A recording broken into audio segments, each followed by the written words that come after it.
ஆமா, இப்ப சாத்ராக் மேஷாக்க பார்த்தவங்களுக்கு மட்டும்தான் தெரியும் அவங்க தீயில போயிட்டு வந்திருக்காங்க. இவங்க வெளியே போய் நான் இங்க தீயில போயிட்டு வந்தேன்னு சொல்லாம யாரும் பார்த்து இவங்கள கண்டுபிடிக்க முடியாது. ஏன்னா தேவன் ஒரு மனுஷனை மீட்டெடுக்கும் போது முன்பதாக நடந்திருக்கிறது எதுவுமே தெரியாத விதத்துல தேவன் மீட்டெடுப்பார். அல்லேலூயா சொல்லுங்களேன். ஹல்லேலூயா, ஹல்லேலூயா. நீ கஷ்டப்பட்டு இருக்கலாம், பாடுபட்டு இருக்கலாம், அது பட்டு இருக்கலாம், இது பட்டு இருக்கலாம், நீங்களா சொல்லாம யாருக்கும் தெரியாது இதை அவன் கிராஸ் பண்ணி வந்தான் என்று.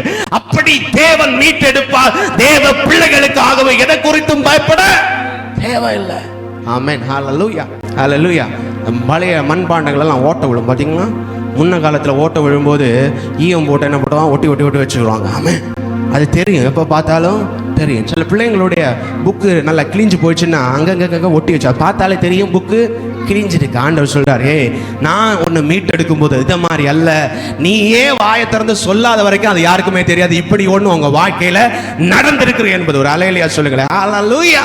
அதான் தேவன் இருக்கிற மீட்டெடுப்பு. ஆமென். தேவன் அப்படிதான் மீட்டெடுப்பார். ஹல்லேலூயா.